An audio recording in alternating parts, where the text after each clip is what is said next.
32쪽을 보시면요. 예외가 나와 있죠. 원칙은 신청에 의해서 지적소관청이 결정할 텐데 예외적으로 신청이 없을 때는 지적소관청이 마냥 기다려주지 않는다고 했죠. 직권으로 토지 이동을 결정하게 될 겁니다.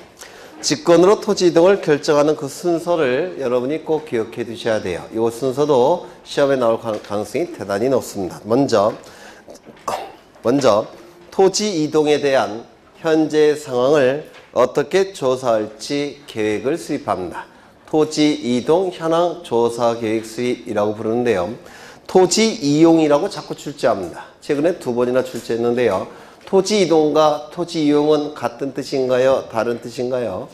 다른 뜻이죠. 토지 이동은 달라졌다라는 뜻이고요. 이용은 사용한다라는 뜻이죠.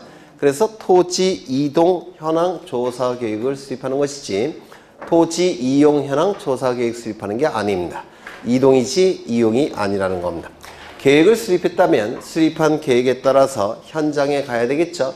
토지 현장에 가야 될 겁니다. 현장에 가서 토지 이동에 대한 현재의 상황을 조사를 해야 될 겁니다. 첫 번째 조사계획 수립, 두 번째 조사, 그렇죠. 두 번째 현장에 가서 조사를 할 겁니다. 조사가 이루어지면 이제 조사를 통해서 수집된 정보들이 있겠죠. 그 수집된 정보를 토지이동 조사부라는 장부에 적습니다. 토지이동 조사부라는 장부에 수집된 정보를 적게 돼요.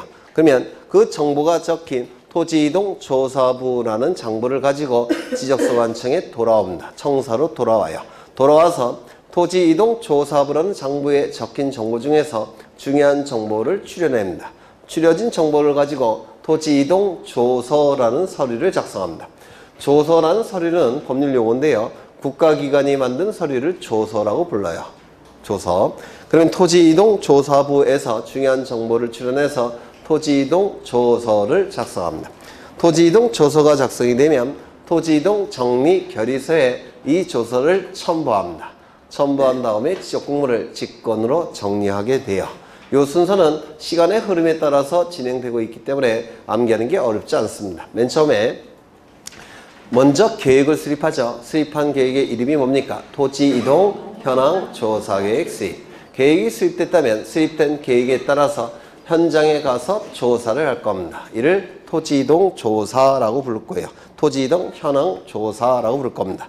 이 조사를 통해서 수집된 정보를 가지고 토지이동 조사부라는 장부에 적게 되고 이 토지이동 조사부라는 장부를 가지고 와서 중요한 정보를 추려내서 토지이동 조서를 작성합니다. 토지이동 조서가 작성이 되면 토지이동 정리 결의서에 첨부해서 지적공부를 직권으로 정리하게 될 겁니다. 순서가 암기하는 게 어렵지 않아요. 시간과 논리에 따라서 진행되고 있으니까. 그 다음에 오른쪽을 보시면 수수료가 나오는데 우리 공간정보법은 수수료에 관한 내용이 자주 출제해요. 자주 출제가 되니까 수수료도 다 꼼꼼히 기억하셔야 돼요. 소유자로부터 징수한다. 왜요? 소유자가 부담해야 될 비용이기 때문에 소유자가 신청을 통해서 하건, 소유자의 신청을 통해서 결정하건, 직권으로 결정하건 이 조사 측량 비용은 소유자로부터 징수합니다. 다만 바다가 된 토지의 등록을 말소할 때 이때 소유자에게 이 비용을 징수하게 되면 소유자는 가만히 안 있겠죠. 네, 가뜩이나 짜증나 죽겠는데. 그렇죠. 네, 이때는 징수할 수가 없습니다. 면제가 될 겁니다. 그 다음에 수수료 납부 기간, 이것도 기억하셔야 돼요. 정리한 날로부터 30일 이내, 30일 암기되셔야 됩니다. 이제 각종 토지 이동을 보실 텐데 먼저 신규 등록. 이 신규 등록은 한 번도 지적공부에 등록된 적이 없는 미등록 토지를 지적공부에 처음으로 등록할 때 신규 등록이라고 부르죠. 예를 들어서 바다를 메꿔서 토지를 만든 경우, 공유수면 매립지.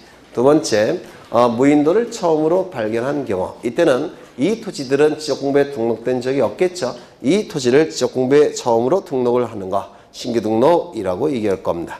이 신규 등록은 사유 발생일로부터 60일 이내에 소관청에 신청하는 겁니다. 사유 발생일로부터 60일 이내에 지적소관청에 신청을 해야 될 겁니다.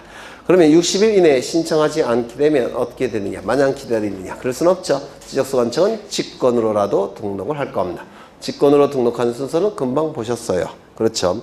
이때 소유자도 지적공부에 등록이 되겠죠. 지적공부에는 토지의 표시와 소유자가 등록이 될 텐데요. 소유자도 등록이 될 겁니다. 소유자를 등록할 때는 이 신규 등록을 신청하는 자가 진짜 소유권이 있는지 여부를 지적소관청은 확인해야 되기 때문에 소유권을 증명하는 자료를 신규 등록 신청 시 첨부를 해야 될 겁니다. 소유권을 증명하는 자료 4가지 출제하기 정말 좋죠. 네, 꼭 외워두셔야 돼요. 첫 번째, 법원의 확정 판결서. 판결서에 A가 소유자로 표시되어 있다면 그 자는 법원이 소유권자로 인정해 주고 있는 거죠. 소유권을 증명한 자료가 될 수가 있습니다.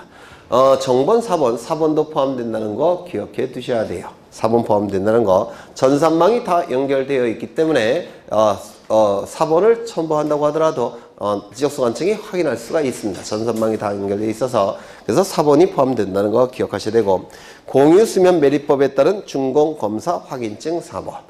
바다를 베꿔서 토지로 만드는 경우 이를 공유수면 매립지라고 얘기하는데, 이때 준공검사 확인증이 만들어지는데요. 이 준공검사 확인증 안에는 누가 매립했는지 매립한 자가 표기되어 있습니다. 매립한 자가 뭐가 되는 겁니까? 소유자가 되죠. 민법에서 하셨죠? 바다를 메꾸는 경우 매립한 자, 메꾼 자가 소유자가 되는 겁니다. 이 준공검사 확인증 안에는 누가 매립한지가 표기되어 있기 때문에 이 준공검사증도 소유권을 증명할 수 있는 자료가 될 수가 있습니다. 그래서 준공검사 확인증. 전산망이 다 연결되어 있기 때문에 4번도 상관이 없습니다. 그 다음에 세 번째, 도시계획구역 내의 토지인데 한 번도 지적공부에 등록된 적이 없어요. 도시계획구역 내의 토지인데 한 번도 지적공부에 등록된 적이 없고 아마도 등기부도 없을 겁니다. 그러면 그 토지는 누구 소유일 가능성이 높습니까? 무주의 부동산일 가능성이 높고, 무주의 부동산은 국가 소유죠. 맞습니까? 지적공부도 만들어진 적이 없고 등기부도 만들어진 적이 없습니다. 그런데 도시계획구역 내의 토지예요. 그러면 무주의 부동산일 가능성이 높고, 무주의 부동산은 우리 민법에 의해서 국유로 보죠. 그래서 국유재산이 될 가능성이 높다는 겁니다. 이 국유재산의 토지인데 누구의 명의로 등록하는 겁니까? 지방자치단체의 명의로 등록하겠다는 겁니다. 그러면 국유재산이니까 국유재산의 총괄관리청이 누구냐면, 국유재산을 총괄적으로 관리하는 국가기관이 누구냐면 기획재정부 장관이에요. 기획재정부 장관이 국유재산의 총괄관리청인데요. 기획재정부 장관이 국유재산을 누구에게 넘기겠다는 겁니까? 지방자치단체에게 넘기겠다는 겁니다. 그러면 국유재산의 총괄관리청인 기획재정부 장관이 지방자치단체의 장과 협의를 할 겁니다. 맞습니까? 그 협의서 안에는 국가소유재산을 지방자치단체에게 넘기겠다는 내용이 들어가 있을 테고, 그러면 그 서류는 소유권을 증명할 수 있는 자료가 될 수가 있습니다. 따라서 협의서 기억해 두십니다. 4번도 포함이 돼요. 왜? 전산망이 연결되어 있으니까. 여기까지 일단 외워보죠. 첫 번째, 법원의 확정 판결. 두 번째, 준공검사 확인증. 세 번째, 협의서. 기획재정부 장관과 지자체의 장이 협의한 서류. 협의서. 마지막으로 기타. 외우셔야 돼요. 다시 외워보죠. 이런 거 그냥 출제가 된다 생각하시면 돼요. 첫 번째, 법원의 확정 판결. 두 번째, 준공검사 확인증. 세 번째, 협의서. 그렇죠. 마지막은 기타가 되니까 따로 안 해도 되겠죠. 3번을 보시면 지적소관청이 이미 가지고 있는 경우에는 별도로 제출할 필요가 없겠죠. 확인으로 대신할 수 있을 겁니다. 확인 동그라미 치십니다. 이미 가지고 있는데 뭘 또 제출합니까? 확인으로 대신할 수 있겠죠. 그래서 신규 등록의 경우에는 출제가 되는 부분이 두 군데예요. 사유 발생일로부터 60일. 소유권을 증명할 수 있는 첨부자료 4가지 꼭 외워두십니다. 그 다음에 넘겨보시면 등록전환을 좀 보겠습니다.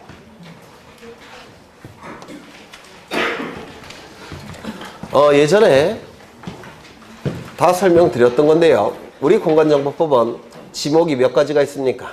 28가지가 있다고 그랬죠. 이 28개의 지목을 둘로 나눠서 관리합니다. 하나는 임야대장, 임야도에 등록되는 토지도 있고, 또 하나는 토지대장, 지적도에 등록되는 토지도 있습니다. 이렇게 둘로 나눠서 관리를 해요.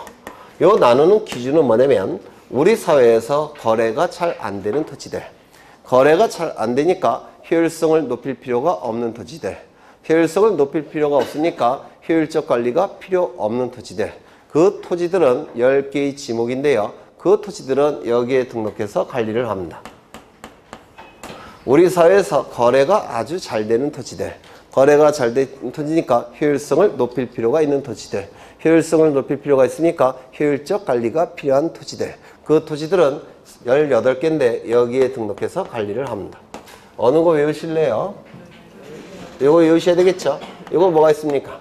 철, 제, 전, 구, 유, 수. 네, 외우고 계시네요. 묘목, 더이. 이 지목들은 거래가 잘 안 돼요. 거래가 잘 안 되니까 효율적인 관리가 필요가 없습니다. 임야대장, 임야도에 등록해서 따로 관리합니다. 나머지 것들은 여기에 등록해서 관리를 하게 됩니다. 그런데 여기 한 필지 토지가 존재하는데 이 토지의 지목이 여기에 해당이 되더라는 겁니다. 그러면 이 토지에 관한 정보가 수집이 될 텐데 조사와 측량의 방법으로 수집이 될 겁니다. 이 수집된 정보는 어디에 등록해서 관리하겠습니까? 네?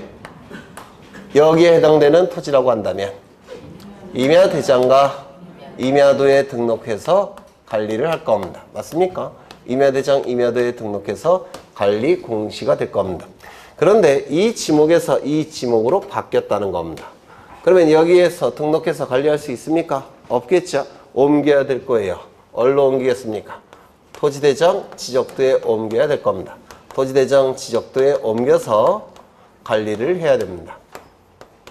이를 뭐라고 불렀습니까? 등록이 전환됐다라고 얘기를 합니다. 이 등록전환 제도는 두 가지 이유 때문에 만들어졌는데요. 토지의 효율성을 높이기 위해서, 즉 효율적 관리를 위해서 등록전환 제도가 만들어진 겁니다. 이쪽에서 등록하는 게 효율적 관리가 좀 더 쉽다고 그랬죠. 두 번째, 도면의 정밀도를 높이기 위해서. 이 두 가지 이유 때문에 등록전환 제도가 만들어진 겁니다. 임야도는 보통 축척이 6천분의 1이에요. 그 다음에 지적도는 보통 축척이 도시지역은 6분의 1이고 지방은 보통 1200분의 1입니다. 그러면 도면이 어느 것이 더 정밀합니까? 지적도가 훨씬 정밀하겠죠? 이쪽에 등록해서 관리를 하는 겁니다. 두 가지 이유예요. 토지의 효율적 관리를 위해서, 도면의 정밀도를 높이기 위해서 등록전환 제도가 만들어진 겁니다. 그렇다면 이 등록전환 제도는 첫 번째, 이거는 등록전환입니까? 아닙니까? 네? 등록전환이 될 수가 없어요. 왜요? 효율적 관리가 떨어지죠. 효율성이 떨어지죠. 정밀도는 어떻습니까? 떨어집니다. 따라서 임야대장, 임야도에 등록된 토지를 토지대장 지적도에 옮겨서 등록하는 건 등록전환이지만 그 역은 등록전환이 될 수가 없습니다. 즉 토지대장 지적도에 등록된 토지를 임야대장, 임야도에 등록해서 관리하는 것은 등록전환이 될 수가 없다는 겁니다. 이거 이해가 되실까요? 두 번째, 이 등록전환 제도는 지목 변경을 수반합니까? 네? 이쪽에 등록되는 지목이었다가 이쪽에 등록되는 지목으로 바뀌었으니까 지목 변경 수반한다고 했죠.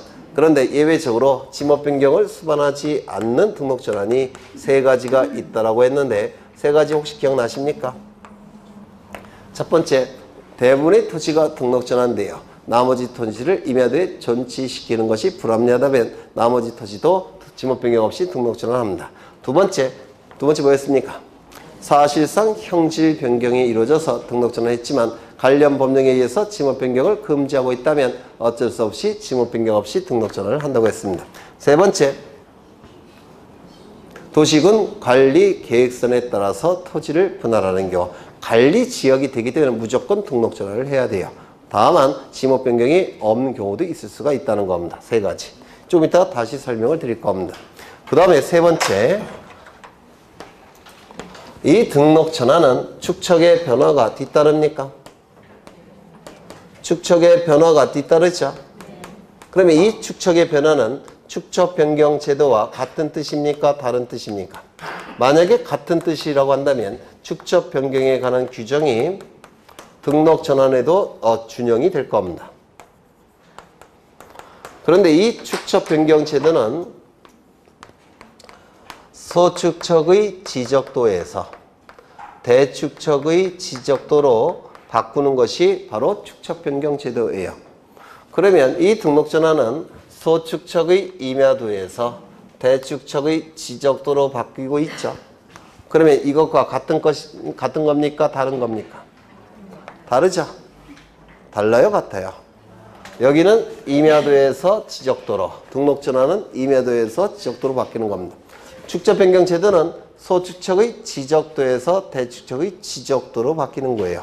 의미가 완전히 다릅니다. 그렇다면 축적 변경에 관한 규정은 등록전환에도 적용될 여지가 있습니까? 없습니까? 없다라고 얘기를 해요. 없다. 이것도 마찬가지입니다. 지목 변경. 이쪽에서 이쪽으로 바뀌는 게 등록전환이죠. 맞습니까?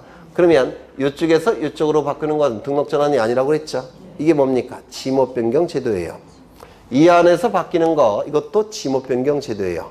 이 안에서 바뀌는 것도 그냥 지목 변경 제도입니다. 등록전환은 이쪽 지목에서 이쪽 지목으로 바꾸는 것만 등록전환이고 그 이외의 지목의 변화는 전부 다 지목 변경으로 들어가는 겁니다. 이렇게 달라지게 돼요. 그렇죠? 그래서 이 등록전환이 이런 내용을 좀 기억해 두셔야 되고요. 그 다음에 이걸 좀 보실 겁니다. 요걸 좀 보실 거예요. 여기에 이건 임야도입니다. 이전에 설명을 드렸는데요. 이 임야도에는 너무 그림이 작아서 임야도에는 이러한 토지들이 등록되어 있습니다. 이러한 토지들이 등록되어 있는데 이건 임야도입니다. 지목이 뭐냐면 임이에요. 임. 도면에 등록이 될 때는 부호로 등록한다고 했습니다. 그런데 이 지역에 아파트 단지를 지었다는 겁니다. 아파트를 지었습니다. 아파트.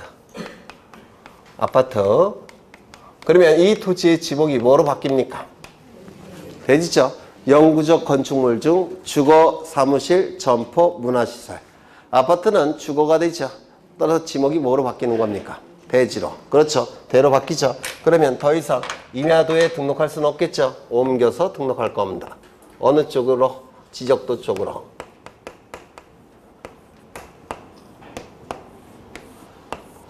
그러면 지적도로 옮겨서 등록할 텐데요. 다 지목이 뭐로 바뀝니까? 대지로. 그러면 한 필지 토지가 지적도, 임야도 양쪽에 등록할 수 있습니까? 없겠죠. 따라서 이쪽에선 지워질 겁니다. 지워져야 될 거예요. 이렇게 될 겁니다. 그런데 문제는 이 토지는 아파트가 지어지지 않았습니다. 아파트가 지어지지 않았으니까 여전히 지목은 뭘까요? 임이 될 겁니다. 임야가 될 겁니다. 그러면 여기는 빈칸으로 내버려 두고 여기는 요 한 필지 토지에 때문에 임야도를 존치시키는 것은 이거는 경제적입니까? 비경제적입니까? 비경제적이에요. 그렇죠? 왜냐면 요 한 필지 여기에 비어 있음에도 불구하고 요 한 필지 때문에 임야대장 임야도를 존치시키는 것은 대단히 비경제적입니다. 지적소관청 공무원들은 이를 두 개를 다 해야 돼요.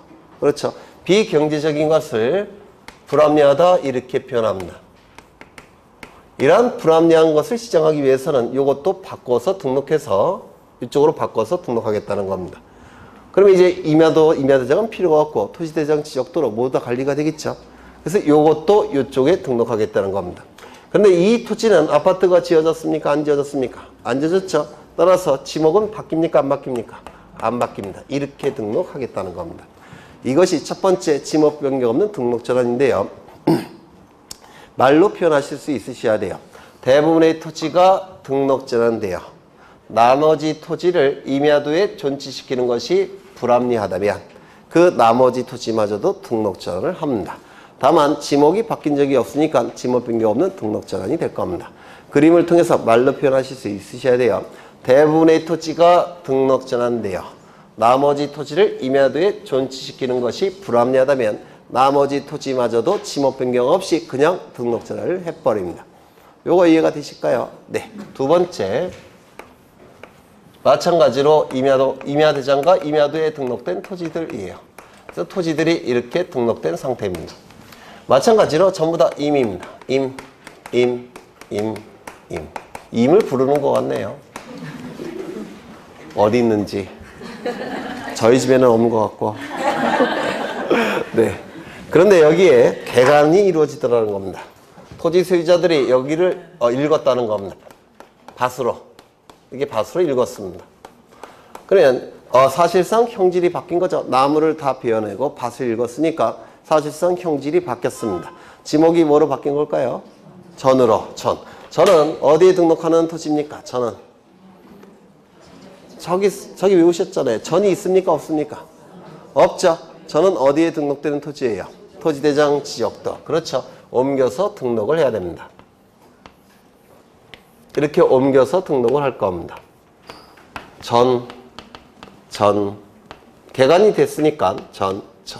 문제는 뭐냐면 관련 법령에 의해서 이 지역은 그린벨트 설정 지역이에요. 따라서 관련 법령에 의해서 지목 변경이 금지되어 있는 상태입니다.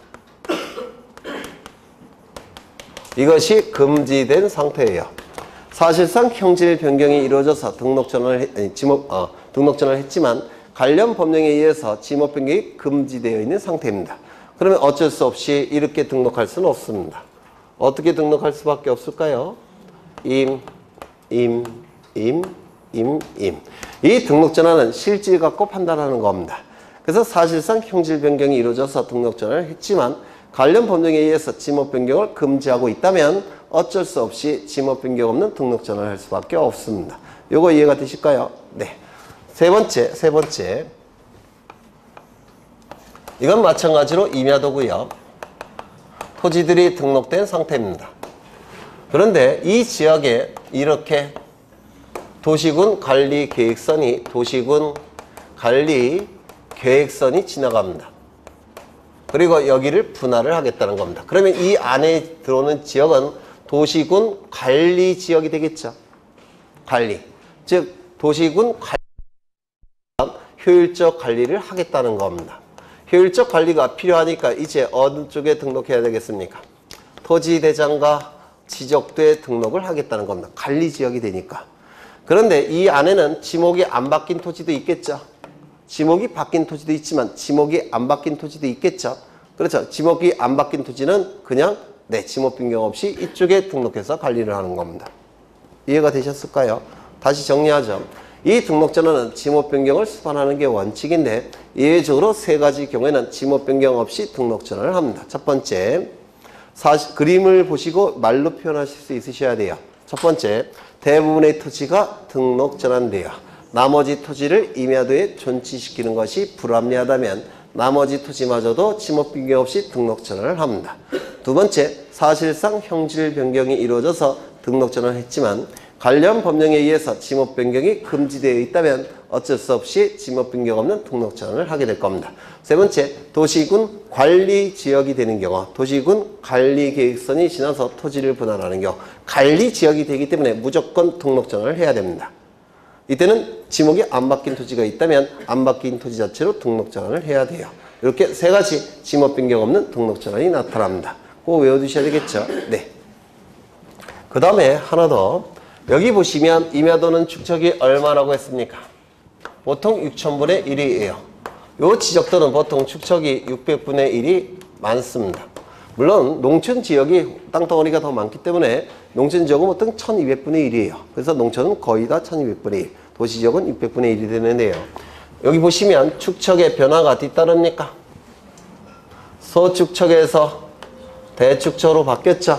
축척의 변화가 뒤따릅니다. 그렇다면 면적 경계 좌표값이 여기에 등록이 될 때는 이쪽보다는 더욱더 정확하게 등록되겠죠. 소축척에서 대축척으로 바뀌니까 면적 경계 좌표값이 이쪽에는 더 정밀하게 등록이 될 겁니다. 맞습니까? 그러면 측량이 필요합니까? 필요 없습니까? 필요하겠죠. 이때 하는 측량을 등록 전환 측량이라고 부릅니다. 등록 전환을 위해서 측량한다 이런 뜻이에요. 소축척에서 대축척, 소축척의 임야도에서 대축척의 지적도로 바뀌기 때문에 면적 경계 좌표값이 보다 정밀하게 토지대장과 지적도에 등록이 되게 될 겁니다. 더욱더 정밀하게 등록돼야 되니까 측량을 해야 되는데 이때 하는 측량을 등록 전환 측량이라고 부릅니다. 이 등록 전환 측량을 통해서 경계와 좌표가 더욱더 정밀하게 수집이 될 겁니다. 이 보다 정밀한 경계와 좌표를 가지고 면적을 다시 구해내는데 이를 등록 전환될 면적이라고 불러요. 그래서 등록 전환될 면적이 구해집니다. 이 면적을 이쪽에 등록하게 되면 여기에 등록된 면적을 등록 전환된 면적이라고 부릅니다. 될. 이거 구분하셔야 돼요. 토지대장에 등록이 이미 됐다면 등록 전환이 된 면적. 토지대장에 등록되기 전을 뭐라고 얘기합니까? 등록 전환될 면적 이렇게 얘기합니다. 이거는 보통 생략을 해요. 그래서 등록 전환 면적, 등록 전환될 면적 이렇게 얘기를 합니다. 이때 여기가 임야대장의 면적이 10만 제곱미터 이렇게 등록된 상태입니다. 측량을 통해서 새로 구해진 면적이 얼마냐면 10만 1제곱미터예요. 그러면 임야대장에 등록된 면적과 등록 전환될 면적의 차가 큽니까? 작습니까? 작아요. 이때는 차가 굉장히 작기 때문에 이거를 여기다가 등록하고 그냥 끝납니다. 이렇게 등록하고 끝나요. 저기 이 차는 너무 작으니까 그냥 무시합니다. 그런데 문제가 뭐냐면 이 면적이 10만 제곱미터인데요. 등록 전환될 면적이 얼마냐면 11만 제곱미터이더라는 겁니다. 그러면 임야대장에 등록된 면적과 측량을 통해서 새로 구해진 면적의 차가 10%나 되죠. 이건 굉장히 큰 거예요. 따라서 이때는 이걸 여기다가 등록하고 11만 제곱미터 이렇게 등록하고 이걸 고쳐야 돼요. 11만 제곱미터로. 너무 잘못된 면적이기 때문에 그렇습니다. 누가 고치느냐? 지적소관청이 직권으로 정정하게 됩니다.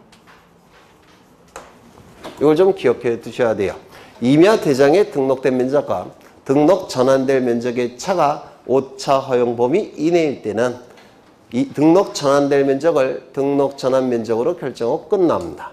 그런데 임야대장에 등록된 면적과 등록 전환될 면적의 차가 오차 허용 범위를 초과할 때는 등록 전환될 면적을 등록 전환 면적으로 결정하고 임야대장에 등록된 면적은 지적소관청이 직권으로 정정해야 되겠다는 겁니다. 이거 기억나십니까? 굉장히 어려운 내용이에요. 그렇죠? 그 다음에 여기 소유자도 등록되어 있겠죠. 임야대장에는 소유자도 등록되어 있을 겁니다. 임야대장에 등록된 소유자는 갑인데요. 이 토지에 대한 등기부가 있을 겁니다. 표제부, 갑구, 을구. 여기 갑구에는 소유자가 누구로 등기가 되어 있냐면 A로 등기가 되어 있습니다. 그러면 토지대장에 등록할 소유자는 갑이 등록이 돼야 됩니까? A가 등록이 돼야 됩니까? 네? 누구라고 했죠? 갑으로 등록합니다. 임야대장에 등록된 소유자를 토지대장에다가 등록하는 겁니다. 물론 나중에 비교를 해서 이걸 고쳐야 돼요. 이렇게. 등록 전환이 이루어질 때는 임야대장에 등록된 소유자를 토지대장 소유자로 등록하는 겁니다. 나중에 등기부와 비교해서 등기부를 기준으로 바꿔주긴 하겠지만 등록 전환할 때는 요 갑을 등록하는 겁니다. 이것도 좀 기억해 주셔야 돼요. 네, 이 정도 보시면 등록 전환은 거의 다 보신 거예요. 그러면 책을 보시면 34쪽에 의 설명 다 됐고요. 두 번째 등록 전환 대상 토지. 원칙은 지목 변경을 수반한다고 했죠. 다만 지목 변경을 수반하지 않는 경우 세 가지 반드시 외우셔야 돼요. 다시 한번 암기해보죠. 그림을 떠오르시면 됩니다. 첫 번째, 대부분의 토지가 등록 전환되어 나머지 토지를 임야도에 존치시키는 것이 불합리한 경우. 두 번째, 사실상 형질 변경이 이루어졌지만 관련 법령에 의해서 지목 변경을 금지하고 있는 경우. 세 번째, 도시군 관리 계획선에 따라서 토지를 분할하는 경우. 이 세 가지는 지목 변경을 수반하지 않는다고 했습니다. 이 등록 전환도 사유 발생일로부터 60일 이내에 소유자가 신청합니다. 60일 이내에 신청하지 않게 되면 지적소관청은 마냥 기다리냐. 그렇진 않죠. 직권으로 등록 전환을 하게 됩니다. 그 다음에 면적의 결정은 금방 말씀을 드렸고요. 소유자 결정도 기억하셔야 됩니다. 임야대장에 등록된 소유자를 토지대장 소유자로 등록하는 겁니다. 요거 기억하셔야 돼요. 그 다음에 분할. 이 분할과 합병은 반대의 의미죠. 분할, 합병. 한 필지 토지를 두 필지 이상으로 나눠서 지적공부에 등록하는 것을 뭐라고 부릅니까? 분할이라고 부를 겁니다. 그렇죠. 두 필지 이상의 토지를 한 필지로 합쳐서 지적공부에 등록하는 게 뭡니까? 합병이라고 얘기를 할 겁니다. 이 분할은 원칙은 뭐라고 했죠? 원칙은 토지 소유자의 자유의사에 따라서 신청 여부를 결정하는 겁니다. 그렇죠? 토지 소유자가 분할을 신청하고 싶으면 분할 신청하는 것이고 분할을 신청하기 싫으면 분할을 신청 안 하면 됩니다. 다만 예외가 있다고 그랬죠? 예외적으로 일정한 경우에는 소유자가 60일 이내에 분할을 신청해야만 됩니다. 의무예요. 그러면 소유자가 60일 이내에 분할을 신청해야 되는 경우, 이게 시험에 대단히 잘 나오는데요. 여기가 가수원이더라는 겁니다. 소유자는 갑인데요. 이 토지는 지목이 지적공부에 뭐라고 등록되어 있겠습니까? 네? 가수원으로 등록이 되어 있을 겁니다. 맞습니까? 그리고 사과나무가 이렇게 재배가 될 겁니다. 그런데 이 갑은 이 사과 농사를 좀 더 열심히 짓기 위해서 여기다가 이렇게 건축물을 짓더라는 겁니다. 주거용 건축물. 근데 이 주거용 건축물은 가수원의 필수 시설물이라고 했습니까? 아니라고 했습니까? 아니라고 했죠. 따라서 가수원 안에 포함시킬 수 없다고 그랬죠. 맞습니까? 이 부지는 뭐가 되는 겁니까? 대지가 되죠. 그러면 여기다가 대지라고 표기할 수 있습니까? 가수원 대지. 안 되죠. 일필일목의 원칙상 이 두 개를 기록할 수는 없죠. 맞습니까? 그렇다면 이 토지는 양입지가 될 수 있습니까? 양입지도 될 수 없죠. 대지 10% 초과 330제곱미터 초과, 이건 양입지도 될 수 없죠. 그러면 어떻게 할 수밖에 없습니까? 분할을 할 수밖에 없다는 겁니다.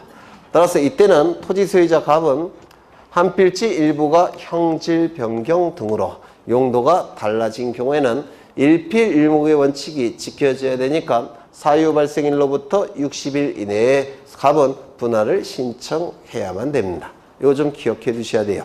한 필지 일부가 형질 변경 등으로 용도가 달라진 경우에는 용도가 달라진 날로부터 60일 이내에 분할을 신청해야만 됩니다. 꼭 기억해 두셔야 될 거예요. 두 번째, 합병의 경우 이 합병도 원칙은 뭐라고 그랬죠?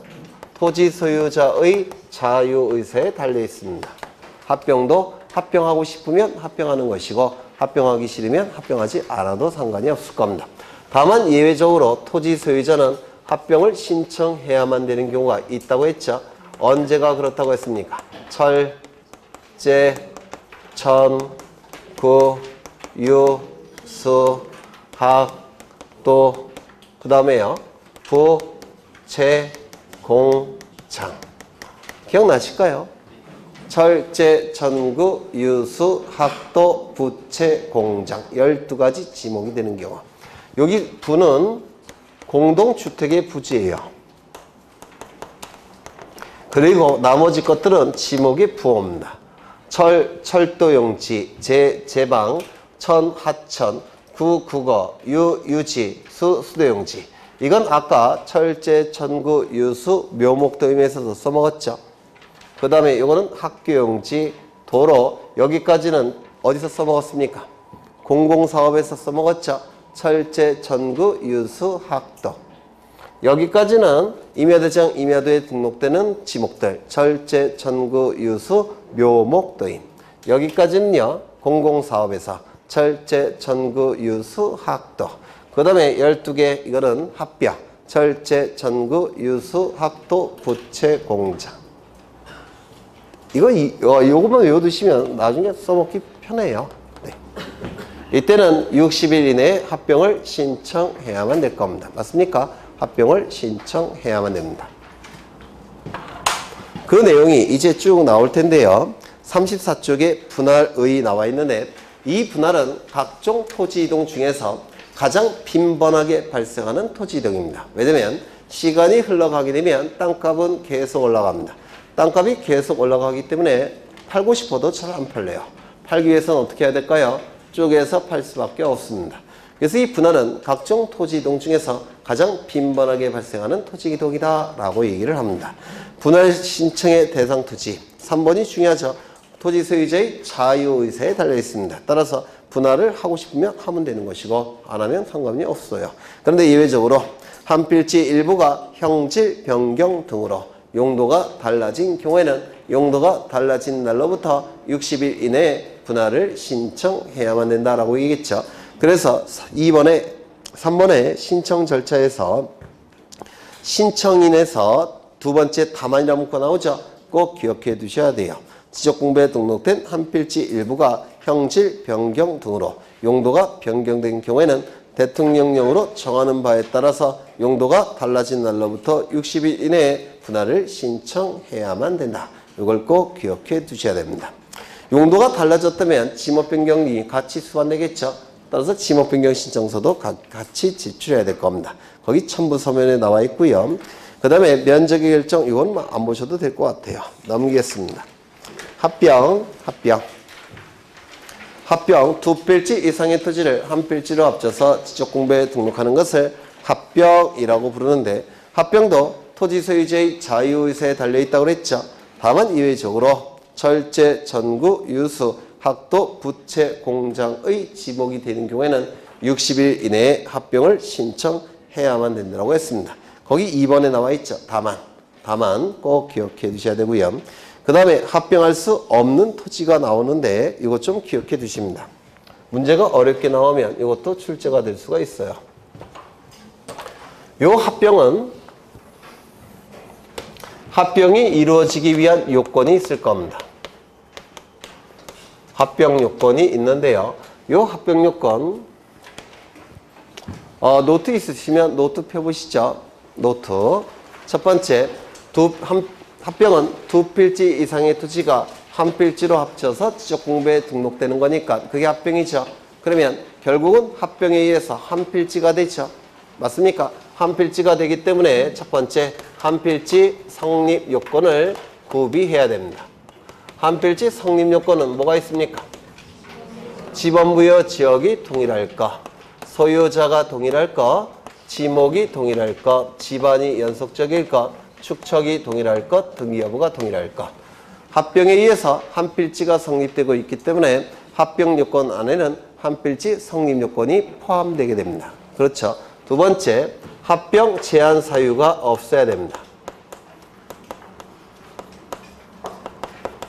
이건 나중에 등기할 때도 필요한데요. 합병 제한 사유가 없어야 돼요. 합병 제한 사유가 의미하는 바가 뭐냐면 여기 두 필지가 이렇게 존재한다는 겁니다. 요 두 필지가 이제 한 필지로 합치겠다는 겁니다. 이게 합병이에요. 그렇죠. 그런데 여기도 갑소유 토지고 여기도 갑소유 토지인데 갑이 이쪽 100번지 101번지라고 할 때 100번지를 을에게 저당권을 설정해 줍니다. 이 상태에서 한 필지가 돼버리면 이 부분은 어떻게 됩니까? 저당권이 설정돼야 되는 것이죠. 맞습니까? 그런데 이 저당권은 한 필지 일부에 존재할 수 있는 등기입니까? 네? 이 두 필지를 합병을 하게 되면 지금 을의 저당권은 이 부분에 설정이 됐죠. 맞습니까? 합병이 이루어지게 되면 이 부분이 을의 저당권이 있어야 되죠. 그런데 을의 저당권은 한 필지 일부에 존재할 수 있는 등기 권리입니까? 아닙니까? 네? 안 되죠. 따라서 저당권이 설정된 토지는 합병할 수가 없습니다. 이거 이해가 되실까요? 저당권이 실행이 되면 나중에 경매 절차를 통해서 소유권이 누구에게 넘어갑니까? 경락인에게 넘어가죠. 맞습니까? 그러면 결국은 한 필지 일부에 저당권이 설정이 됐다는 얘기는 합병 이후에 한 필지 일부가 누구에게 소유권이 넘어가는 결과가 발생합니까? A에게. 한 필지 일부가 소유권 이전 등기가 가능합니까? 불가능합니까? 불가능해요. 따라서 한 필지 일부에 여기에 합병 대상 토지 중에서 일부 토지에 저당권 등기가 되어 있다면 나중에 경매 절차를 통해서 소유자가 달라질 수가 있기 때문에 합병이 처음부터 허용되지 않습니다. 이때는. 이거 예전에 했던 것 같은데 기억 안 나세요? 어려우세요?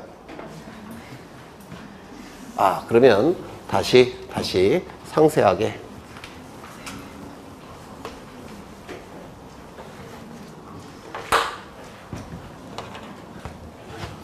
여기 두 필지가 존재하더라는 겁니다. 두 필지가. 여기는 100번지 토지고 여기는 101번지 토지예요.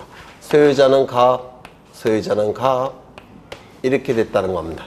그러면 이때 이 두 필지 토지는 소유자가 동일하니까 합병할 수 있습니까? 합병할 수 있죠. 만약에 갑이 100번지 토지를 을에게 소유권을 이전시켰으면 100번지 토지 소유자는 을, 101번지 토지 소유자는 갑. 이거 합병할 수 있습니까? 없습니까? 소유자가 같아야지만 어디 갔지? 네, 여기. 소유자가 같아야지만 합병할 수 있죠. 소유자가 다르면 합병할 수 없죠. 여기까지 되셨습니까? 네. 그러면 100번지 토지에 대해서 소유자는 갑이고요. 101번지 토지 소유자도 갑이에요. 그런데 이 갑이 100번지 토지에 대해서 을에게 저당권을 설정해 줬습니다. 그래서 을의 이름으로 저당권 등기가 됐습니다. 이 상태예요. 이 상태에서 이제 소유자가 동일하니까 합병을 했더라는 겁니다. 이렇게. 그러면 이 부분에 대해서 지금 을이 저당권 등기가 되어 있는 상태죠. 그럼 합병 이후에는 이 부분에 대해서도 여전히 을의 저당권이 되어 있다고 예를 들겠습니다. 이 부분 아닙니까? 그러면 나중에 저당권이 실행이 되면 즉 갑이 을에게 피담보 채권 10억 원을 변제를 못하면 저당권 실행하겠죠. 저당권이 실행이 되면 경매 절차를 통해서 소유권이 갑에서 경락인에게 넘어가겠습니까? 넘어가겠죠. 합병된 이후에 소유권이 A에게 넘어가면 이 부분이 누구에게 넘어가 버립니까? 경락인에게. 그러면 한 필지 일부에 대해서 소유권자가 달라질 수 있습니까? 이렇게? 안 되죠. 한 필지 일부에 대해서 소유권자가 이렇게 일부는 A 소유, 일부는 갑 소유. 이게 불가능해요. 이게 불가능하니까 처음부터 저당권 등기가 되어 있는 토지는 합병을 허용하지 않습니다. 이거 이해가 되실까요? 되셔요? 안 되셔요? 저당권 등기가 되어 있다는 얘기는 나중에 경매 절차를 통해서 경락인에게 소유권이 넘어간다는 뜻이에요. 그러면 합병된 이후에 소유권이 넘어가 버리면 한 필지 일부는 경락인 소유, 한 필지 나머지 일부는 원래 소유자 소유. 이게 존재할 수가 없어요. 이렇게는 등기가. 따라서 저당권 등기가 되어 있다면 처음부터 합병을 허용하지 않겠다는 겁니다. 이거 이해가 되실까요? 네. 그래서 여기 보시면 합병 제한 사유는 합병 대상 토지 중 일부에 대해서 저당권 등기가 되어 있다면 이건 합병을 처음부터 허용하지 않습니다. 두 번째, 합병 대상 토지 중 일부에 대해서 소유권 이전에 가등기가 되어 있다면 이 상태에서 합병을 하고 나중에 본등기를 하게 되면 이것도 똑같이 소유자가 달라지죠. 한 필지 일부가 한쪽은 다른 사람에게 넘어가고 한쪽은 자신이 갖고 있고 소유자가 달라지죠. 이게 안 되는 것처럼 이것도 안 된다는 겁니다. 그래서 소유권 이전의 가등기가 합병 대상 토지 중 일부에 설정이 되어 있다면 처음부터 합병을 허용하지 않습니다. 왜? 소유자가 한 필지가 달라질 수가 있기 때문에 그렇습니다. 그 다음에 환매 등기가 되어 있다면 나중에 환매권자가 환매권을 행사하면 환매권자 이름으로 소유권 이전 등기 되겠죠. 그러면 한 필지 일부가 소유자가 달라질 수가 있어요. 합병을 하게 되면. 따라서 환매 등기가 되어 있을 때도 합병을 허용하지 않습니다. 그 다음에 처분 제한 등기가 되어 있다면 처분 제한 등기는 가압류 가처분을 얘기해요. 가압류 가처분 등기가 되어 있다면 가압류 등기가 되어 있으면 경매 절차를 통해서 경락인에게 소유권이 넘어가고요. 가처분 등기가 되어 있으면 나중에 가처분권자 이름으로 소유권이 넘어갑니다. 그러면 이러한 등기도 나중에는 결국 소유권 이전 등기가 되기 때문에 이러한 등기가 되어 있다면 처음부터 합병을 허용하지 않겠다는 겁니다. 이거 예전에 한번 했는데 네. 그래서 이걸 합병 제한 사유라고 불러요. 합병 제한 사유. 다시요. 합병 대상 토지 중 일부 토지에 대해서 저당권 등기가 되어 있다든지 소유권 이전에 가등기가 되어 있다든지 환매 등기가 되어 있다든지 처분 제한 등기가 되어 있다면 이는 합병을 허용하지 않습니다. 그래서 이를 합병 제한 사유라고 불러요. 그러면 이 등기 이외의 등기들은 합병이 가능하냐? 이때는 가능해요. 이 이외의 등기는 뭡니까? 지상권, 전세권, 임차권 이런 등기들. 여기에 요 토지에 대해서 을이 지상권 등기를 가지고 있다든지 전세권 등기를 가지고 있다든지 임차권 등기를 가지고 있더라는 겁니다. 그러면 합병을 하게 되면 이 부분에 대해서 요 을에 지상권, 전세권, 임차권이 존재하는 것들이죠. 이런 등기들은 한 필지 일부에 존재할 수 있습니까? 없습니까? 이건 가능해요. 그렇죠. 따라서 이때는 합병하는데 문제가 없습니다. 하지만 이러한 등기가 되어 있다면 나중에 소유자가 달라질 가능성이 있기 때문에 합병을 허용하지 않는다라고 얘기하고요. 이걸 합병 제한 사유라고 불러요. 외워두시죠. 저가 헌매처분 당했다. 이렇게 외우시면 됩니다. 저가 헌매처분 당했다. 그 이외의 등기는 다 합병이 가능해요. 그 이외의 등기는 하나 더 보죠. 지역권 등기를 보실 텐데요. 지역권은 좀 어려워요. 지역권.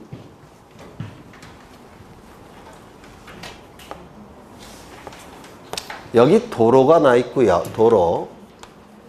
그 다음에 여기 두 필지가 존재합니다.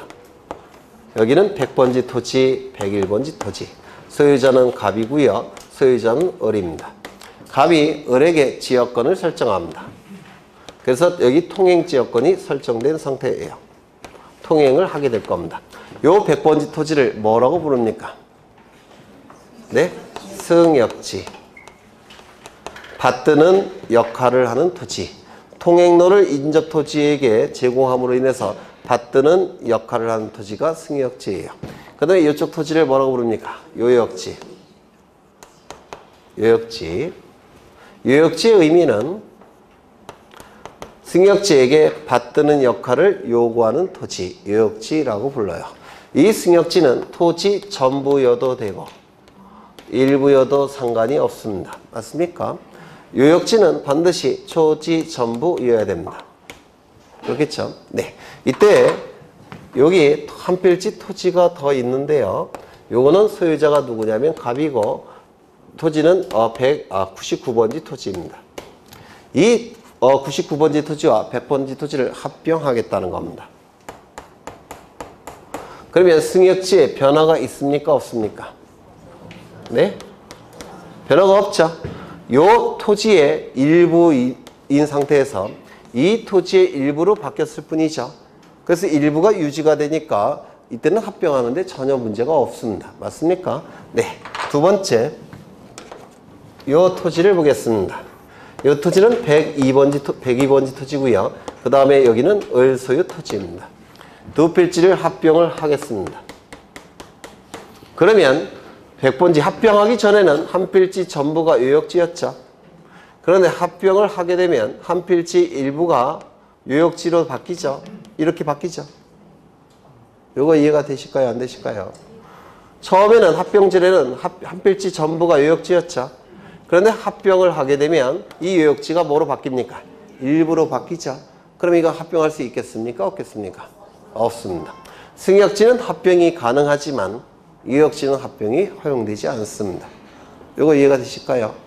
승역지는 합병이 허용되지만 요역지는 합병이 허용되지 않습니다. 왜냐하면 요역지는 합병을 하게 되면 이 요역지가 일부로 전환이 되기 때문에 그렇습니다.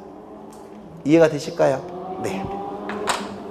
그 다음에 세 번째, 여기 요건 세 번째, 소유자의 주소가 동일해야 됩니다. 소유자의 주소가 동일해야지만 합병이 가능해요. 예를 들어서 여기 두 필지 토지가 존재하는데요. 100번지, 101번지. 이쪽 소유자는 이름이 이명박입니다. 이쪽 토지 소유자도 이름이 이명박이에요. 그런데 요 이명박은 주소지가 서울이고요. 요 이명박은 주소지가 부산입니다. 같은 사람입니까? 다른 사람입니까? 다른 사람이에요. 그러면 이 요건을 충족시킬 수 있습니까?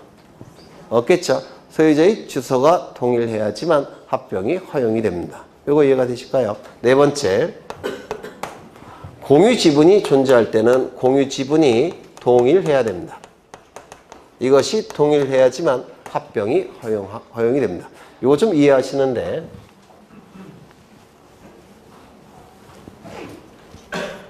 여기 도로가 나 있고요.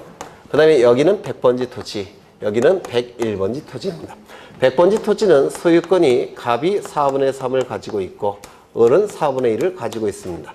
101번지 토지는 갑이 4분의 3을 가지고 있고 을이 4분의 1을 가지고 있습니다. 그럼 100번지 토지와 101번지 토지는 소유자가 동일합니까? 네? 소유자 동일하죠? 100번지는 소유자 갑을, 101번지도 토지도 소유자 갑을, 소유자 동일하죠? 그러면 합병을 했을 때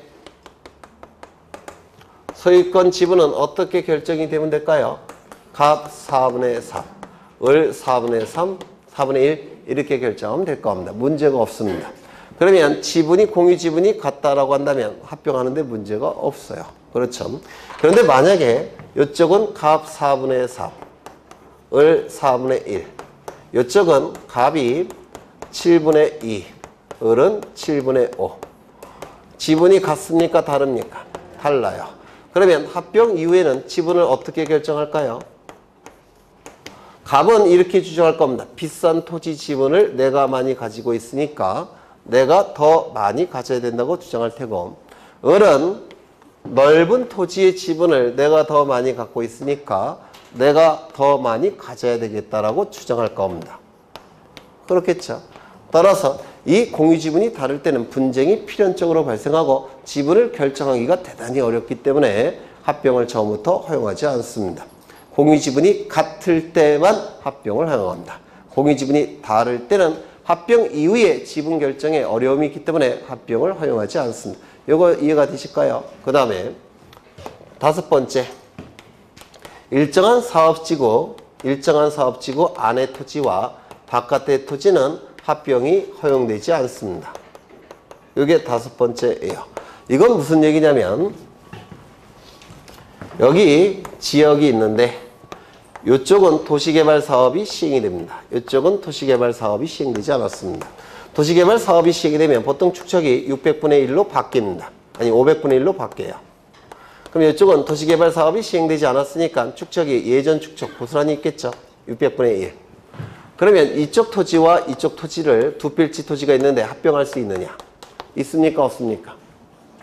이쪽은 축척이 얼마인가요? 500분의 1.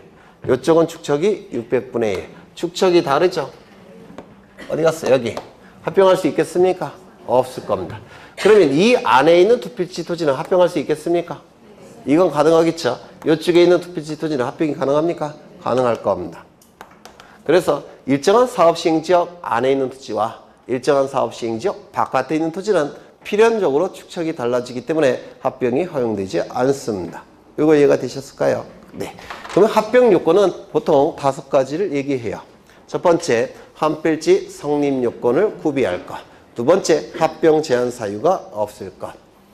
세 번, 합병 제한 사유 뭐가 있죠?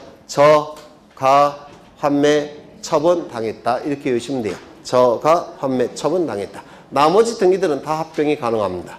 다만 지역권은 조심하셔야 돼요. 승역지는 합병이 가능하지만 유역지는 합병이 불가능합니다. 유역지는 합병을 하게 되면 정부에서 일부러 전환이 되기 때문에 그렇습니다. 세 번째는 소유자의 주소가 동일할 것. 네 번째는 공유지분이 있을 때는 공유지분이 동일할 것. 다섯 번째는 일정한 사업시행지역 안의 토지와 바깥의 토지는 합병이 허용되지 않으니까 안에 있는 토지끼리 바깥에 있는 토지끼리 합병할 것. 이게 요건이 될 겁니다. 그 내용이 이제 합병 신청에 나와 있는데요. 거기 3번에 합병할 수 없는 토지 나와 있죠. 네, 없는 토지 1번. 합병하는 토지의 지번 부여 지역, 지목 또는 소유자가 서로 다른 경우 합병할 수 있습니까? 한 필지 성립 요건을 구비하지 못하니까 합병할 수 없겠죠. 2번, 합병하려는 토지에 다음의 등기 외의 등기가 있는 경우. 외의. 그러면 다음에 등기가 있는 경우에는 합병할 수 있습니까? 그 밑에 있는 거? 있겠죠. 그럼 외의 등기는 구체적으로 뭘 얘기한다고요? 가, 환매, 처분 당했다. 그 다음에 그 밑에 있는 것들은 전부 다 한 필지 성립 요건을 얘기해요. 한 필지 성립 요건. 네, 여기까지 보고 오늘은 끝낼 겁니다. 또 진도가 좀 밀렸네요. 네. 진도가 밀려도 다음 시간에는 공간정보법을 끝낼 생각입니다. 다음 시간에 공간정보법을 끝낼 거고요. 네, 충분히 끝낼 수 있어요. 이따가 문제를 보실 텐데 문제에서 등록상 정정, 축적 변경 이것도 시험 문제에 넣어놨어요. 한 5문제 정도 되는데 5문제 정도 되는데 몇 페이지 안 되죠? 네. 5문제밖에 안 되니까 쉬는 시간에 후딱 요약체 한번 읽어보시면 될 것 같아요. 후딱. 네. 고생하셨고 이따가 1시간 후에 뵙겠습니다. 수고하셨습니다.